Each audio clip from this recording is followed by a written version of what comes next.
I was born in Haiti, and I moved to the U.S. when I was 15 years old. So I left Haiti in 2010. So it was after one of like the biggest earthquakes in history that happened there. It kind of basically, I guess, in a way, broke the country.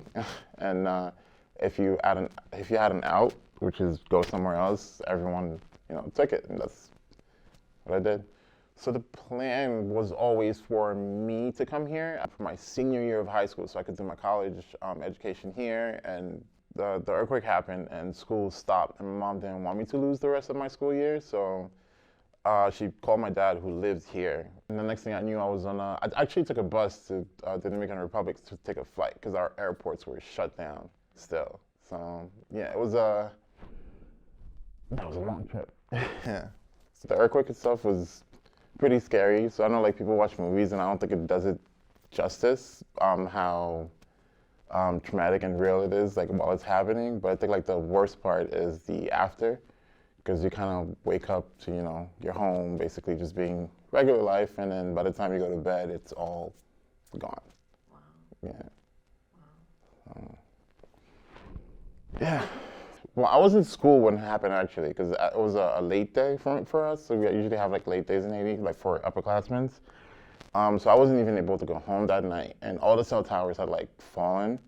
So I wasn't even able to like contact my family to know who was fine, who was not, if anybody was alive. So I remember that first day, I think I cried once, just out of shock, and I didn't cry until like the next day when I was able to go home. And I saw like most of my family and my friends were okay, and like I guess like it all came back and just broke down. Yeah, I was a kid. I think in like moments like this, like you do realize like what really matters. Like I remember when I came back home, like I was looking for my friends, my mom. I was asking for people, and when I got home, and all my TV, my PlayStation were on the floor, broken, and like like it sucked, yeah, but I didn't really care. It's like the little things, like like the shirt that somebody gave you a year ago. Like those are the things like you look for, and I was kind of like, oh, like there are priorities in life, and so I just stopped stressing like the little things, and yeah. The worst thing for me was I was just sad because I had to leave, and it's not necessarily the way I wanted to leave. I want to say probably like 2 or 3 weeks after the earthquake happened, and I didn't even know if some of my friends were still alive. Wow.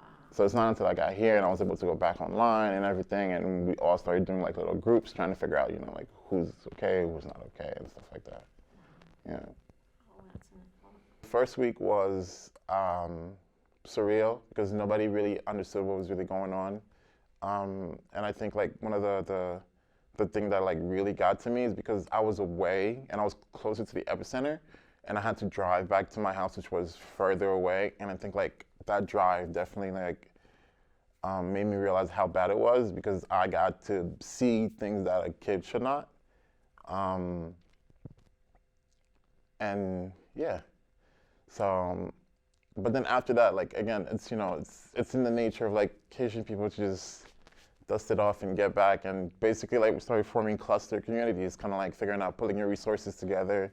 I left my house and I went to my best friend's house, and my mother along with his mother and his dad and everything like that, basically kind of like lived in a little tent and like pulled our resources together, basically figured out how to live, and for the first week it was kind of bad because we didn't understand what was going on, but by like the third week, like everybody was kind of used to the routine, so we just get up and it was as if life was just still going. Yeah.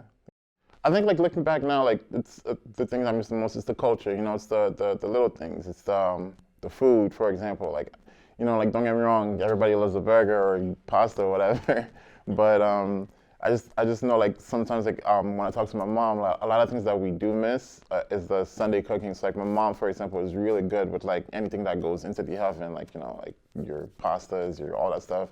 And her older sister, my aunt, she's really good with the meats, so the pork, the goats, and all that stuff. And yeah, like that's the thing that I miss the most, like about home. Like it's like a lot of people like have a misconception about Haiti. Like yeah, like the news. Some of the things that they say is true. Like it is kind of a messy country, but like, when you live there, like, and you grow up there, you do see the beauty of it in terms of like,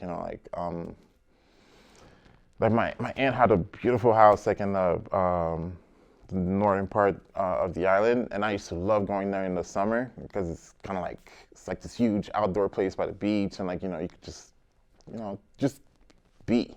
The last big thing about Haiti was about the migrants in Texas, and a lot of like the misconception that people have about like, oh, like why do people come here?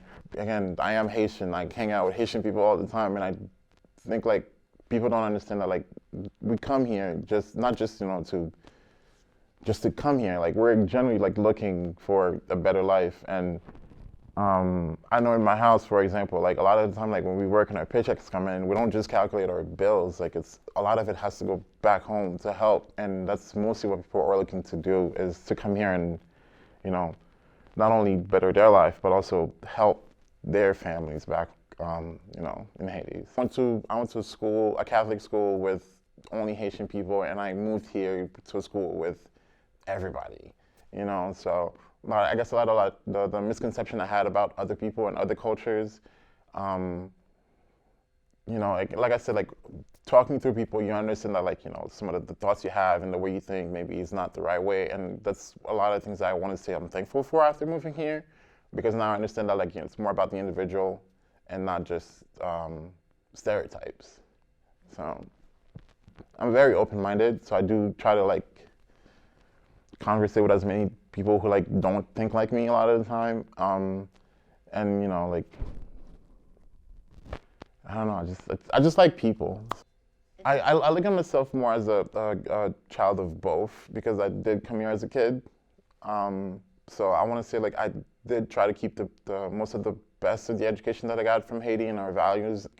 There are more Haitians around here than you think, and it's and I want to say like like having a conversation with like someone who is or has people who are from a country maybe that you're not from, not especially Haiti, like anywhere else really, like I think could really help you understand like their struggles also, because a lot of the time I feel like the way the news portrays something is very black and white, and just but a lot of the times there are more things to it. So yeah, I would just say to just keep an open mind and have awkward conversations. Yeah.